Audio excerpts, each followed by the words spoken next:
Assalamualaikum warahmatullahi wabarakatuh.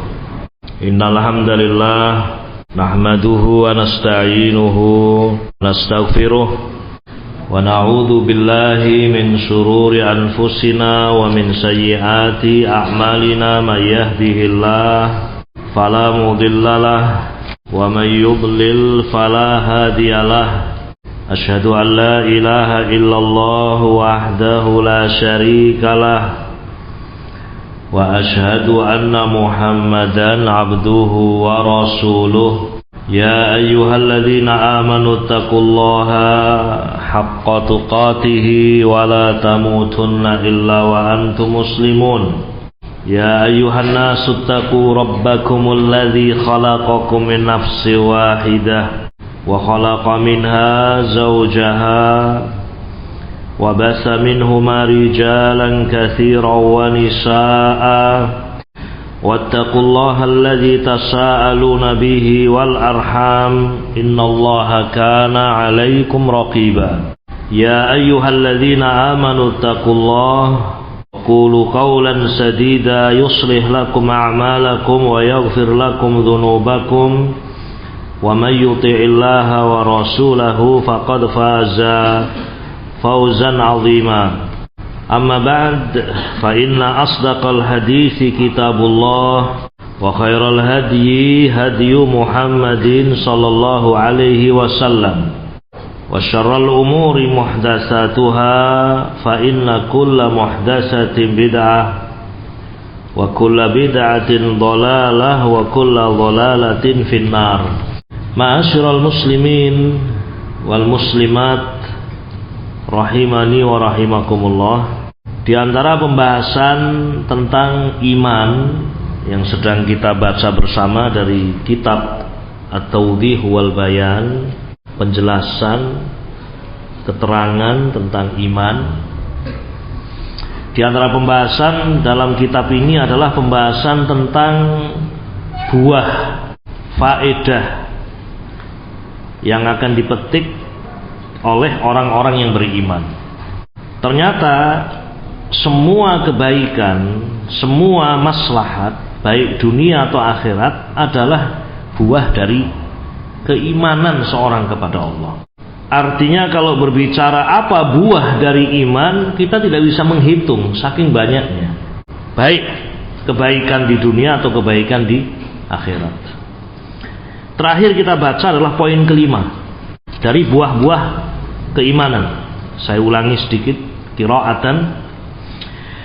Kata Syekh Abdurrahman Nasir As-Sa'di rahimahullah, wa minha, dan di antara buah dari keimanan yang akan dipetik oleh seorang mukmin, annal imana wal amal saleh, sesungguhnya iman dan amal soleh, alladzi huwa far'uhu, di mana amal soleh itu adalah cabang dari iman. Iman dan amal soleh itu di antara buahnya yusmir, akan membuahkan al-hayat at-thayyibah, kehidupan yang thayyibah, fi hadhihi dar, di dunia ini, wa fi daril qarar, dan juga nanti di negeri akhirat.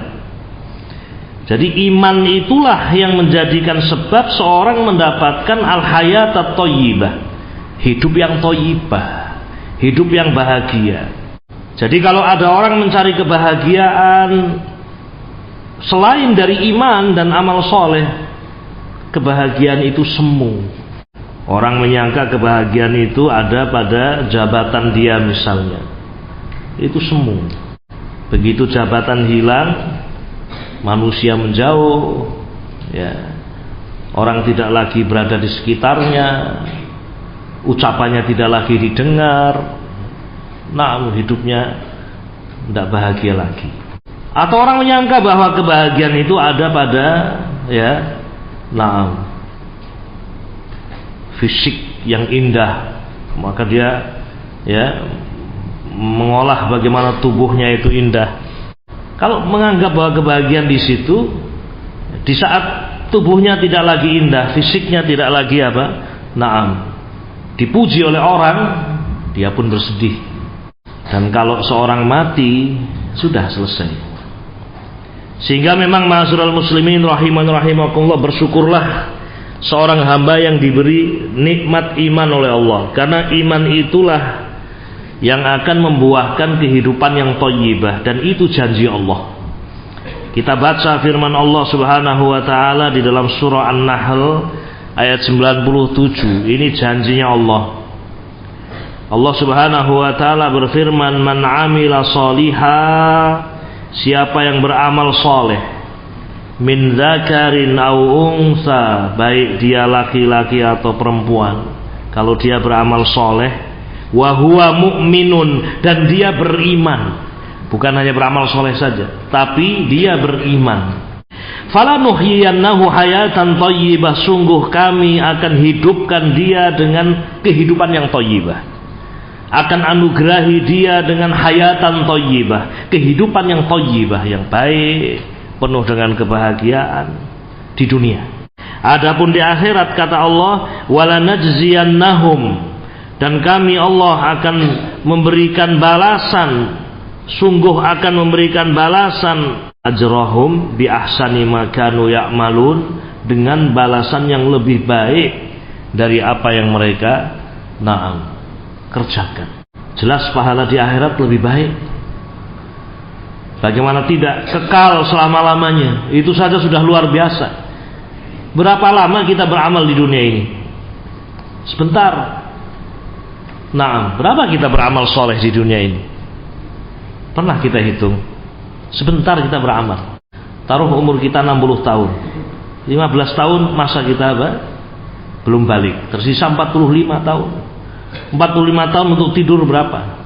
Sepertiganya lagi. Tersisa dikurangi 15 tahun lagi, tinggal 30 tahun lagi. Belum lagi digunakan untuk makan, minum, bekerja. Berapa banyak ibadah yang kita lakukan? Kemudian berapa ibadah yang kita lakukan itu yang betul-betul baik, ikhlas karena Allah Subhanahu. Sedikit amalan kita, tetapi balasan Allah ternyata kenikmatan yang kekal dan abadi. Berarti balasannya lebih baik. Dan di sorga, ma'asyiral muslimin, ya, apa yang diinginkan itu semuanya ada. Apa saja yang diinginkan.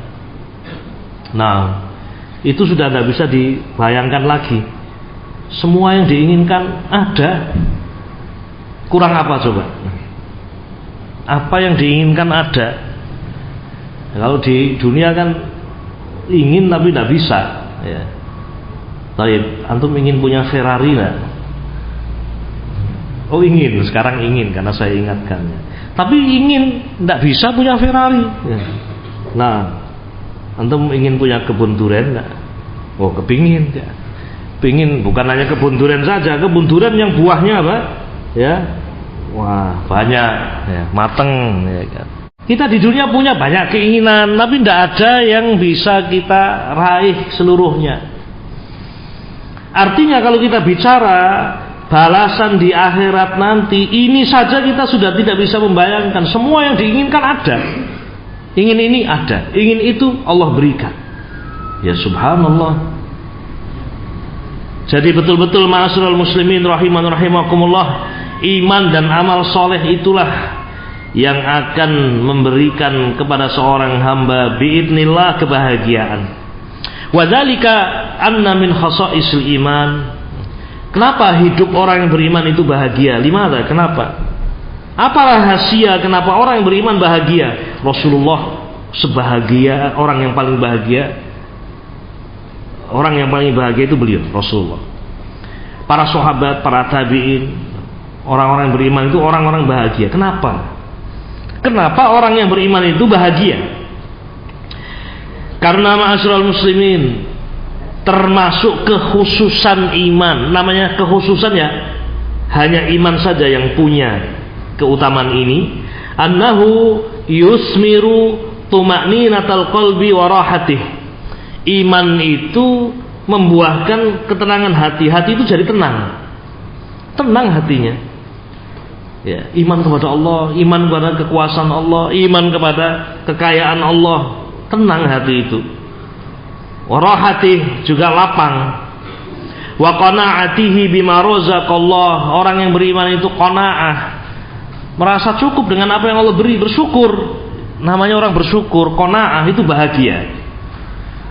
Naam, juga dengan iman itu wa adam ta'alluqihi bi ghairihi. Orang yang beriman menjadikan orang itu tidak bergantung kepada selain Allah. Apalagi bergantung kepada jimat, apalagi bergantung kepada syaitan. Tidak, bergantung hanya kepada Allah, sehingga penuh dengan ketenangan hidupnya. Wa hadhihi hiyal hayatut thayyibah. Inilah hidup yang bahagia seperti ini. Hati yang lapang, hati yang tenang, hati yang selalu bergantung kepada Allah dan tidak bergantung kepada yang lain.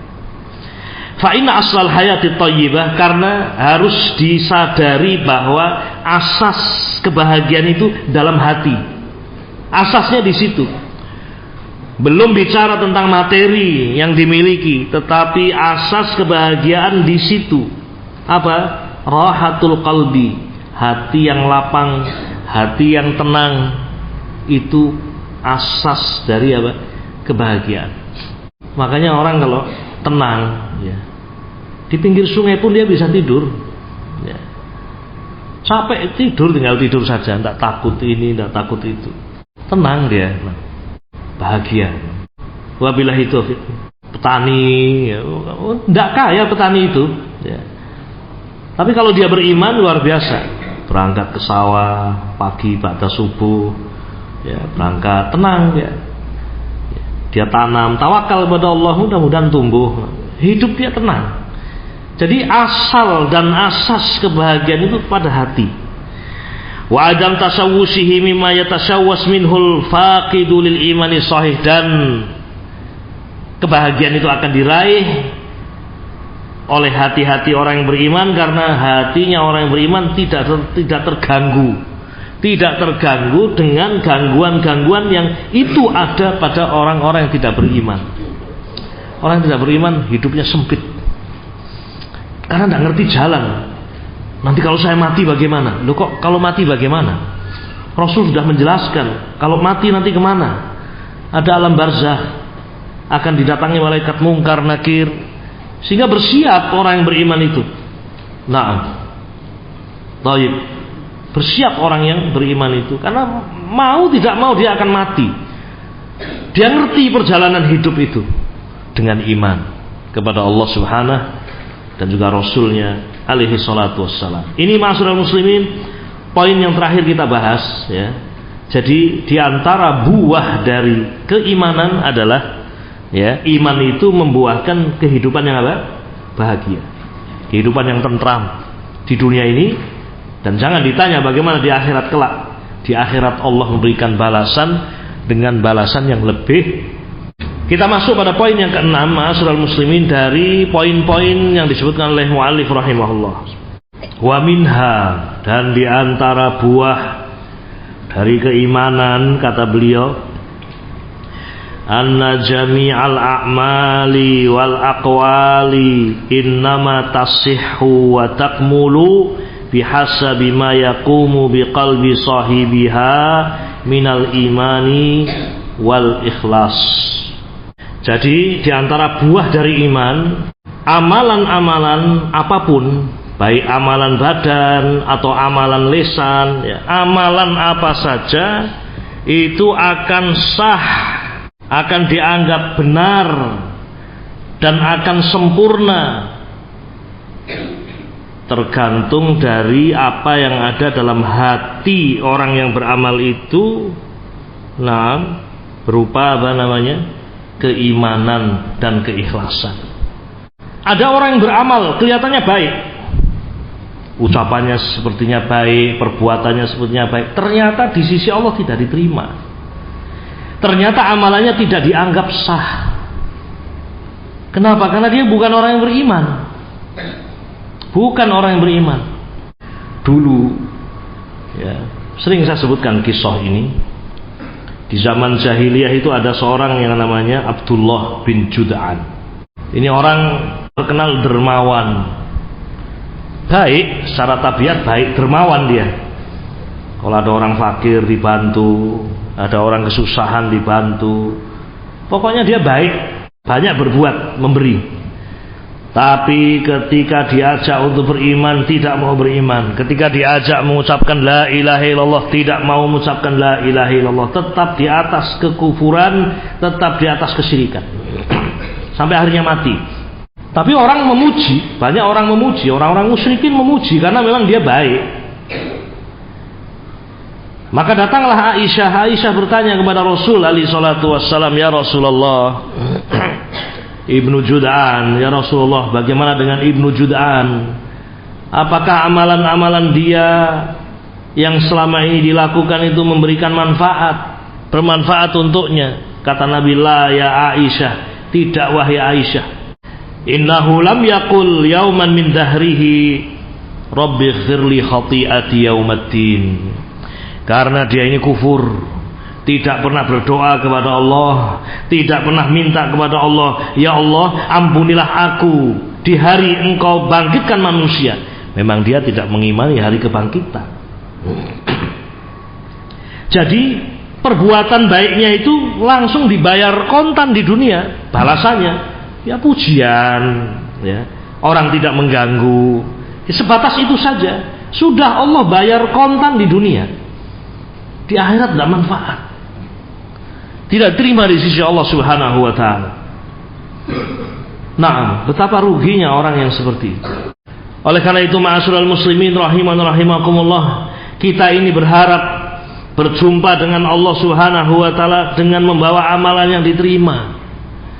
Kita berharap kita menghadap Allah Subhanahu wa ta'ala, ucapan kita diterima, tasbih, tahmid, takbir, amalan-amalan kita itu diterima oleh Allah Subhanahu wa ta'ala.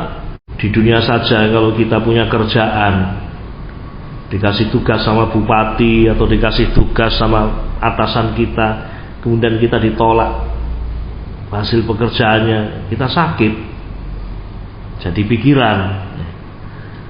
Sementara itu di dunia yang mungkin bisa diperbaiki. Tapi kalau seorang menghadap Allah Subhanahu wa ta'ala kemudian tidak diterima amalannya, mau beramal di mana lagi? Oleh karena itu di dunia inilah saatnya ma'asyiral muslimin seorang mengerti bahwa syarat diterimanya amalan dan syarat amalan itu akan diberi pahala oleh Allah adalah ketika amalan itu dibangun di atas iman, dibangun di atas ikhlas. Jadi ma'asyiral muslimin rahiman rahimakumullah, ya, keimanan itu adalah syarat diterimanya amalan. Dan tergantung dari keimanan pula amalan itu menjadi berat di sisi Allah. Makanya jangan ditanya tentang betapa besar pahala yang Allah berikan kepada Nabi Muhammad SAW. Amalannya sama, mungkin sama-sama sholat, tapi pahalanya di sisi Allah berlipat-lipat karena keimanan Nabi SAW sempurna.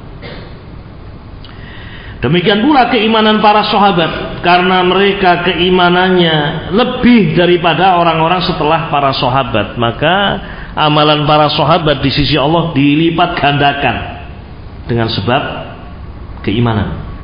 Kata Nabi SAW, la tasubbu ahadan min ashabi, jangan sekali-kali kalian mencela sahabatku, kata Nabi.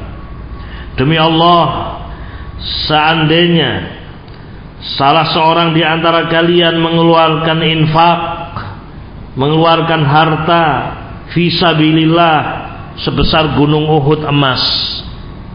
Kalau kita punya emas sebesar gunung Uhud, kita infakkan fisabilillah, kata Rasulullah SAW, tidak bisa mengalahkan infaknya sahabat walaupun hanya satu mud. Satu mud. Sahabat hanya mengeluarkan satu mud gandum, korma, ternyata mengalahkan infak orang setelahnya yang sangat banyak berupa emas besar gunung Uhud.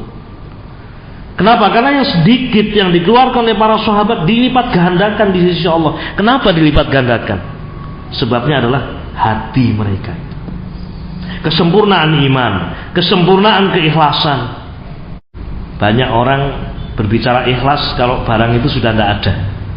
Sudah Pak, ikhlasan saja, sudah hilang, ya. Ikhlasan saja karena sudah hilang, diniatkan saja untuk sedekah, ya. Ya beda dengan ketika seorang mengeluarkan sejak awal. Artinya tingkat keikhlasan pun berbeda. Nah, kita lanjut ma'asyiral muslimin. Dalil bahwa iman itu adalah syarat diterimanya amalan.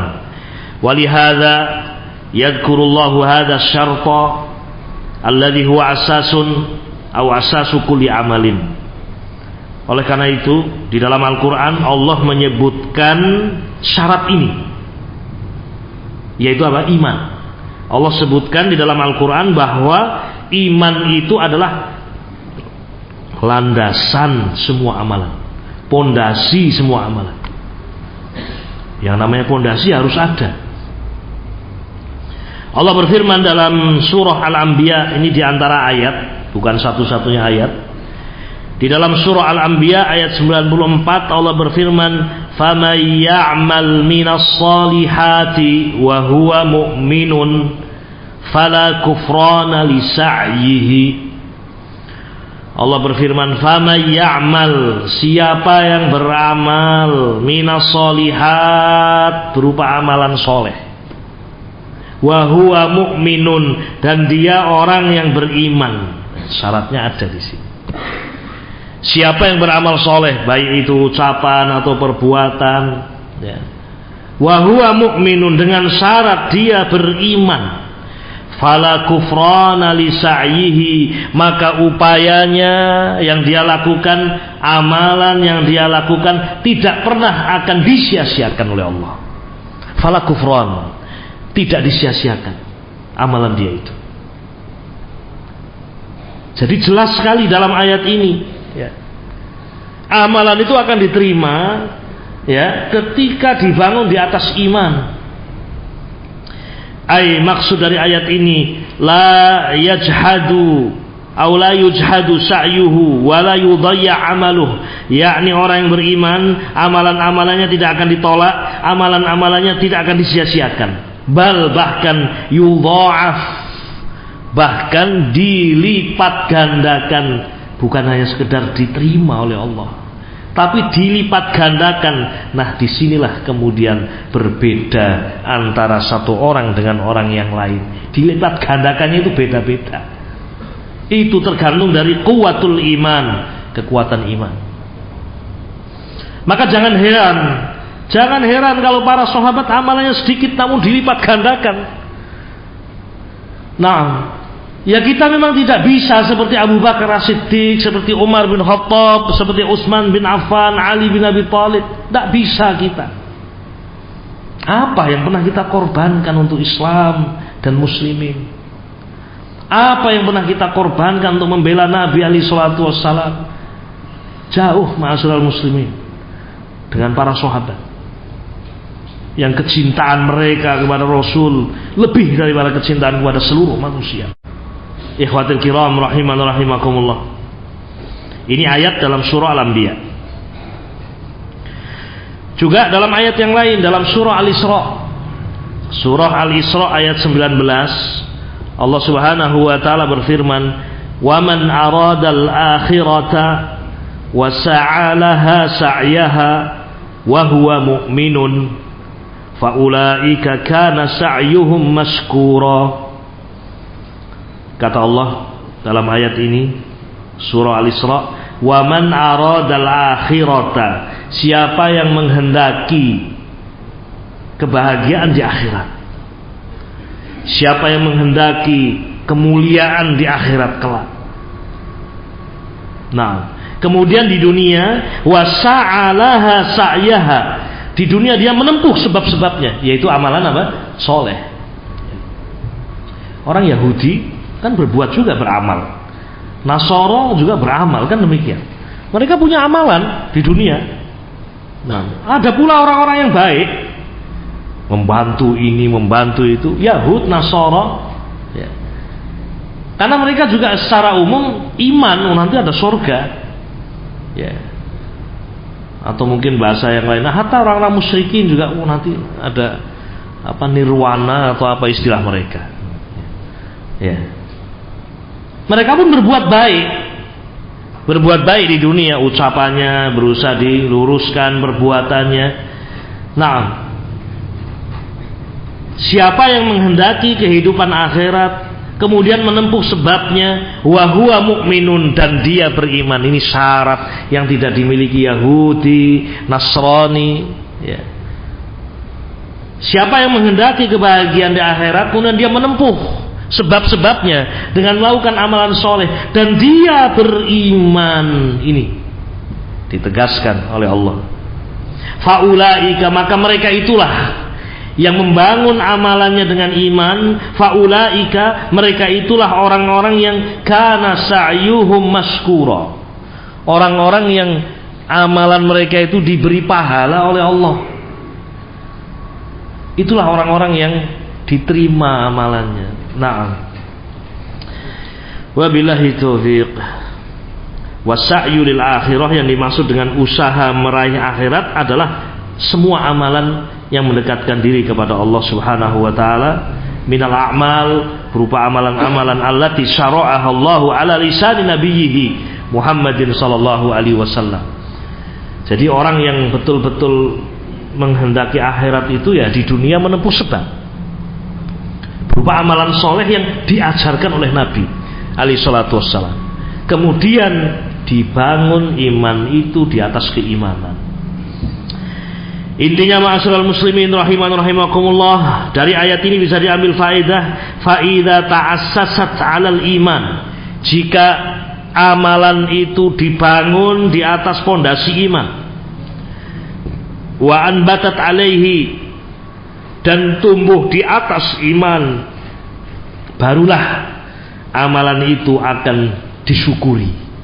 Kana sa'yu maskuron, barulah amalan itu disyukuri, barulah amalan itu makbulan, diterima, barulah amalan itu mudha'afan, dilipat gandakan, wala yudayya, dan tidak akan disia-siakan minhu, dari orang ini, mithqala dzarratin, walaupun seberat dzarrah. Jadi ayat yang mengatakan faman ya'mal mithqala dzarratin, ya, itu pun juga harus dibangun di atas iman. Nah, amalan sekecil apapun kalau dibangun di atas iman, maka akan diterima oleh Allah Subhanahu wa taala. Baik. Kita lanjutkan ba'da maghrib insyaallah. Wassallallahu wasallam ala nabiyyina Muhammad wa ala alihi wa sahbihi ajma'in. Walhamdulillahirabbil alamin. Assalamualaikum warahmatullahi wabarakatuh.